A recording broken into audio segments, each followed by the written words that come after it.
Hello बच्चों, आज एक बहुत ही रोचक टॉपिक पर बात करने वाले हैं। सीखने के नियम। आपको कुछ भी सिखाया जाता है, चाहे वो कोई सब्जेक्ट हो गया हो, कोई काम हो गया हो, तो आप वो कब नहीं सीख पाते, कब आप अच्छे से सीख पाते हैं, तो इस टॉपिक पर बात करने वाले हैं। अगर बात करें कंपटीशन लेवल में, तो ये हमारे यूपी टेट, सी टेट और सुपर टेट के सिलेबस में है। और अगर बात करें ये किस किस के लिए उपयोगी है, तो उपयोगी तो हर एक विद्यार्थी के लिए है, चाहे वो 9th में हो, 10th में हो। क्योंकि हर विद्यार्थी के सामने यही समस्याएं आती हैं। कहते हैं वो ये सब्जेक्ट हमें अच्छा नहीं लगता, इसे पढ़ने में रुचि नहीं है, ये याद नहीं होती, भूल जाते हैं, बहुत सारी समस्याएं। अगर ये वीडियो में कुछ नया सीखें तो सब्सक्राइब करके जरूर जाना, वरना सब्सक्राइब मत करना, ये मैं कह रहा हूँ आपसे। ठीक है, तो सीखने के नियम है। सीखने के 3 नियम दिए थे, और किसने दिए थे? हमारे अमेरिका के मनोवैज्ञानिक थे थॉर्नडाइक। ठीक है, इन्होंने दिए थे। मनोविज्ञान की भाषा में सीखने को अधिगम बोलते हैं, लर्निंग बोलते हैं। अब सीखने के 3 तो नियम दिए थे। जो 3 नियम थे वो प्रमुख नियम थे। अगर हम बात करें कि सीखने के टोटल नियम कितने, वैसे तो 2 नियम हैं। पहला नियम है प्रमुख नियम, और दूसरे नियम जो है वो गौड़ नियम है। पहले कौन से हैं बेटा? पहले प्रमुख नियम। तो जो प्रमुख नियम थे, इन्होंने 3 प्रमुख नियम दिए, और यही तीनों नियम हमें बहुत अच्छे से देखना है। सबसे पहला जो प्रमुख नियम था वो था तत्परता का नियम। किसका था? तत्परता का नियम, लॉ ऑफ रेडीनेस। इसके माध्यम से ये क्या बताना चाहते थे? ये बताना चाहते थे अगर किसी भी बच्चे को, किसी भी व्यक्ति को आप कुछ भी सिखाना चाहते हो, मैं आपको पढ़ाई कराऊं और मैं आपको कुछ सिखाना चाहता हूं, अगर आप पहले से ही रेडी नहीं है उस चीज को सीखने के लिए, तो मेरे बस की ही नहीं है कि मैं आपको कुछ सिखा पाऊं। तो सीखने के लिए सबसे जरूरी होता है तत्पर होना, रेडी होना। मतलब क्या है इस चीज का? मान लो एक बच्चा है, उसका मन कर रहा है कि लाओ फोन में कोई गेम खिला जाए। घर वाले आते हैं, 2 थप्पड़ लगाते हैं, फोन छीन लेते हैं उससे, कहते हैं बेटा आप पढ़, बैठ के पढ़। आप अगर इस तरह से बच्चे को पढ़ाने बिठा लेंगे तो बच्चा कभी पढ़ेगा ही नहीं। बच्चा तब पढ़ेगा जिस काम में उसकी रुचि होगी। अगर उसकी रुचि फोन चलाने में है तो फोन अच्छे से चलाएगा। अगर वो खुद से कहता है कि मुझे पढ़ाई करनी है, तब वो अच्छे से पढ़ाई कर पाएगा। तो किसी भी काम को करने के लिए अगर तत्पर हैं, तब तो उसे सीख सकते हैं। आपने छोटे बच्चे नहीं देखे? छोटे बच्चों को साइकिल चलाने का बहुत जुनून होता है। जब वो साइकिल चलाते हैं ना, तो अपने दाएं पैर से ही एक ही पेडल पर बार बार मारते रहते हैं और चलाते रहते हैं, गिरते हैं, चोट खाते हैं, क्योंकि वो उन्हें मन में एक ही बात होती है, कुछ हो जाए, कितनी चोट लग जाए, साइकिल सीखनी ही है। वो रेडी है उसको सीखने के लिए। ठीक है, तो तत्पर होना बहुत जरूरी है किसी भी काम को सीखने के लिए। अगर आप यहाँ जबरदस्ती पढ़ने आए हैं तो आप नहीं सीखेंगे, और अगर आपने ये सोचा है कि आज हाँ इस वीडियो को देखेंगे, कुछ ना कुछ नया सीखेंगे, अगर इतना आपके दिमाग में है तो कुछ ना कुछ नया सीख के जाएंगे। और जबरदस्ती किसी में नहीं होती है। वीडियो देखा करें तो ये सोचा करें किसी भी टीचर को आप देखेंगे वहां से कुछ ना कुछ जरूर सीखेंगे। ठीक है, तो तत्परता का नियम क्या है? अगर आपको कुछ भी सीखना है तो पहले से ही रेडी रहना पड़ेगा, तत्पर रहना पड़ेगा। दूसरा नियम इन्होंने, थॉर्नडाइक ने क्या कहा? इन्होंने एक दूसरा नियम दिया, अभ्यास का नियम, लॉ ऑफ एक्सरसाइज। अभ्यास का नियम ये क्या कहते हैं? ये कहते हैं अगर आपको कुछ भी सिखा दिया गया, मान लो कुछ भी सिखा दिया, आप तत्पर थे, आपने कुछ सीख लिया, सीखने के बाद अगर उस ज्ञान का आपने अभ्यास नहीं किया तो आप भूल जाएंगे। सीखा हुआ ज्ञान व्यर्थ है, आपका कोई फायदा ही नहीं है उसका। भाई होता नहीं है, आप कहते हैं कि सर ये तो हमने 10th में पढ़ा था, अब हमें कहाँ याद है? क्यों याद नहीं है? क्योंकि अभ्यास नहीं किया है ना उसका। अगर अभ्यास करेंगे तो याद रहेगा उसे। भाई किसी से पूछो, ये बताओ, अरे सर इतने दिनों से तो लॉकडाउन है, कोरोना आया है, पढ़ाई वढ़ाई हुई नहीं है, कहाँ से बता दें? भाई कोरोना है, घर पे पढ़े हो, कुछ पढ़ो ना। आपका अभ्यास ही नहीं है तो भूलोगे नहीं, और क्या होगा? ठीक है, तो अभ्यास के नियम से मतलब है कोई भी काम अगर आप बार बार भूल जाते हैं, आपने याद तो कर लिया, एट अ टाइम याद तो कर लिया, लेकिन बार बार उसे भूल जाते हैं, शिकायत करते हैं कि सर हम भूल जाते हैं, उसका अभ्यास करिए। अभ्यास में वो पावर है, आप किसी भी चीज को कंठस्थ कर सकते हैं, हमेशा के लिए सुदृढ़ कर सकते हैं, बार बार याद करके, अभ्यास करके। आपने देखा होगा अगर किसी ने टाइपिंग सीखी हो, आप में से कोई भी अगर टाइपिंग सीखा हो, अगर 2 साल टाइपिंग ना करो, टाइपिंग भूल जाते हैं, स्पीड कम हो जाती है। तो सीखे हुए ज्ञान का अभ्यास तो आपको करना पड़ेगा। एट अ टाइम तो बहुत सारे बच्चे, भाई वैसे तो अगर देखा जाए तो 75% बच्चे एट अ टाइम सीख लेते हैं, उसमें से 50% बच्चे भूल जाते हैं, 25% बच्चों को याद रहता है। रीजन क्या है? जो 25% है, एक तो कैचिंग पावर अच्छी है, दूसरी की उनकी एक्सरसाइज करने की पावर बहुत अच्छी है, अभ्यास करने की पावर बहुत अच्छी है। तो अगर आप भी ऐसे बच्चे हैं जो चीजों को भूल जाते हैं, आपको याद नहीं रहता, तो आपके लिए सबसे जरूरी है अभ्यास का नियम। अभ्यास करते जाइए, सीखते जाइए चीजों को। नंबर सी, तीसरा नियम है प्रभाव का नियम। किसका? लॉ ऑफ इफेक्टनेस, प्रभाव का नियम। देखो प्रभाव के नियम से क्या मतलब, बड़े ही मजेदार चीज है ये प्रभाव का नियम, बहुत ही जबरदस्त। सिखाऊंगा और सीखेंगे तो मजा आएगा आपको, मजा आए तो थम्स अप जरूर करिएगा। देखिए प्रभाव के नियम से क्या मतलब है, आप पढ़ने आए, एक तो आपके अंदर से पहले से ये है कि हाँ पटेल सर से हमें पढ़ना है, आप मुझे जानते हैं। कुछ लोग ऐसे हैं जो मुझे नहीं जानते हैं, आप कहें कि इनकी वीडियो देखिए, सर की वीडियो अच्छी होती हैं, तो उस बच्चे पे कोई प्रभाव नहीं पड़ेगा।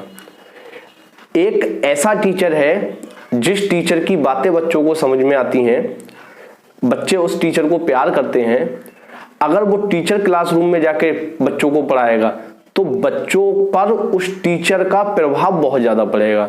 वो टीचर जो भी कहेगा बच्चे आसानी से सीख लेंगे। अब मान लो कोई ऐसा टीचर पहुंच गया जिस पे बच्चों का कोई प्रभाव ही नहीं पड़ रहा है, वो पढ़ा रहा है जबरदस्ती में, बच्चा चाह रहा है पढ़ना मुझसे, पढ़ा रहा है कोई और टीचर, तो क्या होगा? बच्चा उसकी बात पे ध्यान ही नहीं देगा, कहेगा अरे यार क्या पढ़े इनसे, इनका तो समझ में नहीं आता है, प्रभाव ही नहीं पड़ रहा है उसका कुछ। तो इतना खुद को कैपेबल बनाओ भाई। प्रभाव अगर आप पे किसी भी टीचर का पड़ता है, तो प्रभाव अगर पड़ता है तो आप जल्दी सीख लेंगे। ऐसे टीचर से पढ़िए ही मत जिसका आप पे प्रभाव नहीं पड़ता है। वहां अगर प्रभाव नहीं पड़ता है तो पढ़ना ही व्यर्थ है, क्योंकि आपको सीखेंगे ही नहीं, खाली टाइम पास करने से क्या फायदा है। अगर आपको मेरा समझ में नहीं आता तो मेरी वीडियोस मत देखिए, अगर मेरा समझ में आता है, मेरा प्रभाव आप पर पड़ता है तो देखिए। प्रभाव अगर पड़ेगा तब तो आप कुछ सीखेंगे, अगर मेरा प्रभाव नहीं पड़ेगा तो यहाँ जितना भी मैं कुछ बता रहा हूँ सब व्यर्थ है, कोई फायदा नहीं है। ऐसा आप देख सकते हैं आपके आसपास में आपके साथ कब क्या हो रहा है। ठीक है, तो ये आपका तीसरा नियम था, प्रभाव का नियम।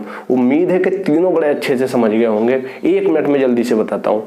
तत्परता का नियम, अगर आप किसी भी काम को करने के लिए पहले से तत्पर हैं, एक्साइटेड हैं कि हाँ आज मैं ये करने वाला हूँ, तब तो उसको इतनी आसानी से और इतनी जल्दी सीख लेंगे, भूल ही नहीं सकते। अभ्यास का नियम, सीखे हुए ज्ञान का अगर बार बार अभ्यास करते हैं तो आपकी कैचिंग पावर बहुत जबरदस्त हो जाती है, उस टॉपिक पर आपकी कमांड बहुत अच्छी हो जाती है, कभी नहीं भूलेंगे उस टॉपिक को। तीसरा प्रभाव का नियम, अगर किसी भी टीचर का आप पे प्रभाव नहीं पड़ता है और जबरदस्ती में उसे पढ़ना पड़ रहा है तो उसे पढ़ना छोड़ दीजिए, क्योंकि ऐसे पढ़ने से कोई फायदा नहीं है, आप वहां कुछ सीखेंगे ही नहीं, अपना टाइम वेस्ट करेंगे। ठीक है, टीचर की एनर्जी वेस्ट करेंगे, क्योंकि पढ़ाने में तो हर टीचर एनर्जी लगाता है अपनी, उसकी एनर्जी भी वेस्ट जाएगी। ठीक है, तो ये हमारे थे प्रमुख नियम। अब कुछ गौड़ नियम होते हैं। गौड़ नियम का मतलब वो ज्यादा प्रमुख नहीं होते हैं, ये तो प्रमुख नियम थे। अब गौड़ नियम देखिए बेटा क्या है। तो गौड़ नियम, थॉर्नडाइक ने सीखने के 5 गौड़ नियम दिए थे। कितने गौड़ नियम दिए थे?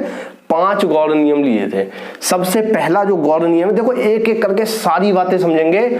मैं कहता हूं, गारंटी लेता हूं उस बात की, अगर इस वीडियो को देखेंगे तो UP TET, C TET, super TET वाले बच्चों के लिए कॉपी पर देखने की भी आवश्यकता नहीं है, सिर्फ वीडियो देखकर ही वो 1 या 2 नंबर अपना पक्का कर सकते हैं। खाली पड़े हैं, 15 मिनट की अगर वीडियो देख लेंगे तो क्या हो जाएगा। मुझे पूरा भरोसा है, अगर सारी बातें ये कभी भी दिमाग पे छप गई होंगी, अब जब भी भूलें तो वीडियो को क्लिक करें, देखें। ये तो टेक्नोलॉजी का फायदा होता है। देखिए 5 गौड़ नियम है। सबसे पहला जो गौड़ नियम है वो हमारा है बहु अनुक्रिया का नियम। किसका बेटा? बहु अनुक्रिया का नियम। ठीक है, दूसरा मैं ये याद करना भी बता दूंगा, कैसे याद करेंगे बहु अनुक्रिया का नियम। दूसरा नंबर बी है आपका मानसिक स्थिति का नियम। किसका बेटा? मानसिक स्थिति का नियम। देखो पहला तो हो गया बहु अनुक्रिया का, दूसरा हो गया मानसिक स्थिति का, तीसरा है आंशिक अनुक्रिया का नियम। किसका है? आंशिक आंशिक का मतलब जानते हैं, आंशिक का मतलब कम, बहुत कम, आंशिक अनुक्रिया का नियम। ठीक, नंबर डी क्या है?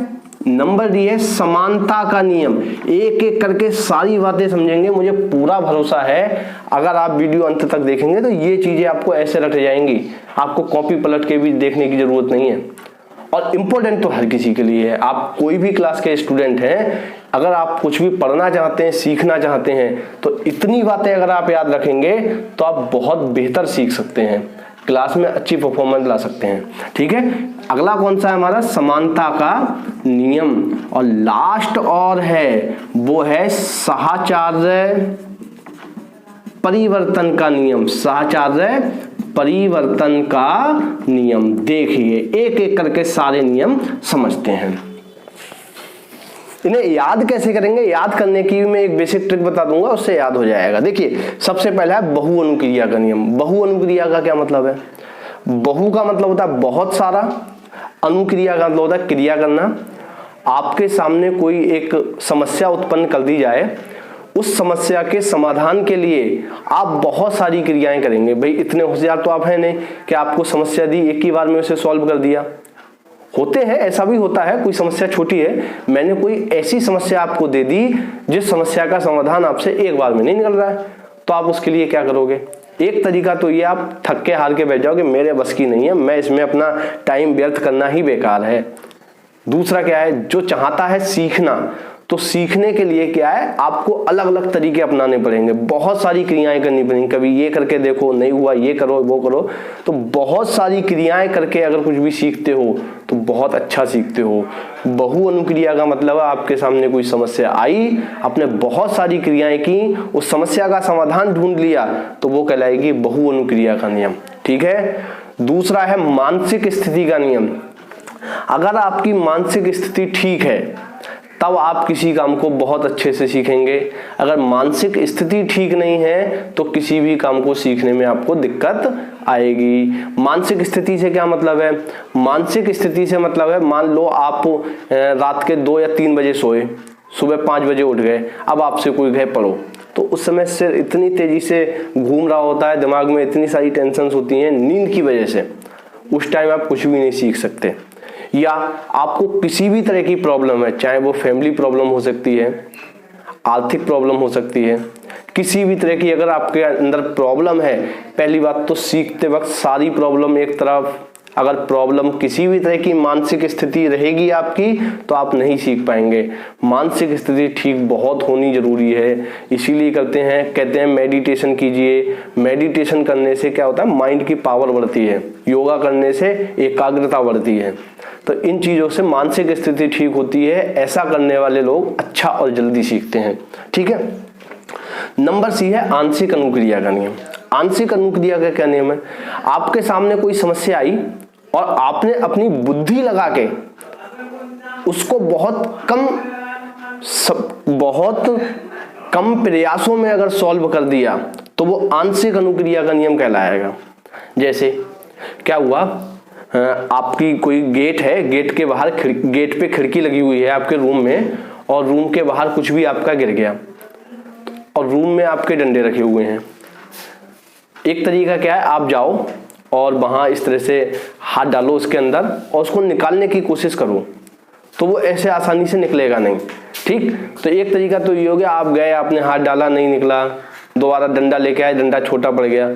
और अगर आप में थोड़ी सी भी बुद्धि आपने लगाई है, आपने पहले से ही जज कर लिया, हाँ वो चीज इतनी दूरी पे है, मेरा हाथ पहुंचेगा नहीं, छोटा डंडा नहीं पहुंचेगा, बड़ा डंडा लाए पहली ही बार में और पहली ही बार में निकाल लिया, ये आंशिक क्रिया हो गई आपकी।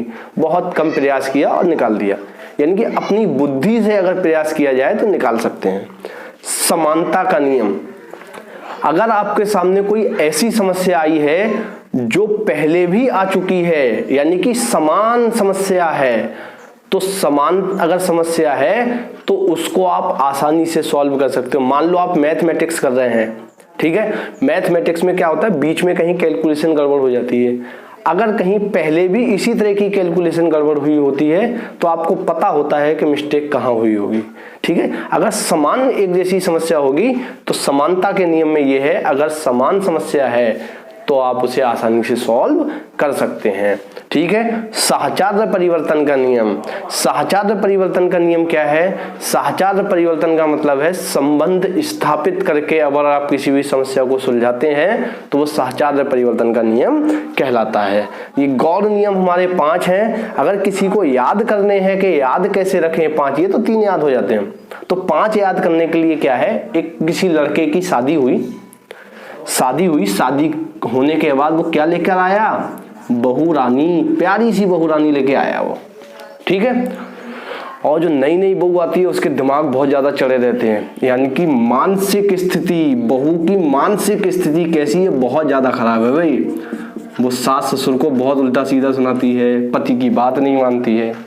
तो बहू की मानसिक स्थिति, ठीक है, आंशिक साहचर्य द्वारा समान की जा सकती है, समान कर सकते हैं। देखो ये एक लाइन बोल दी मैंने, क्या मतलब है इसका? जो बहू आई उसके दिमाग ज्यादा खराब है, तो बहू दिमाग ज्यादा खराब है, मानसिक स्थिति मतलब खराब है, आप उसे सुधार रहे हैं। तो आप क्या कह रहे हैं? बहू की मानसिक स्थिति आंशिक साहचर्य द्वारा समान कर सकते हैं। समान मतलब सभी लोगों की तरह कर सकते हैं, फिर वो हमारी ही तुम्हारी तरह व्यवहार करेगी। अभी जो दिमाग हवा में उड़ रहे हैं वो नहीं उड़ेंगे। ठीक।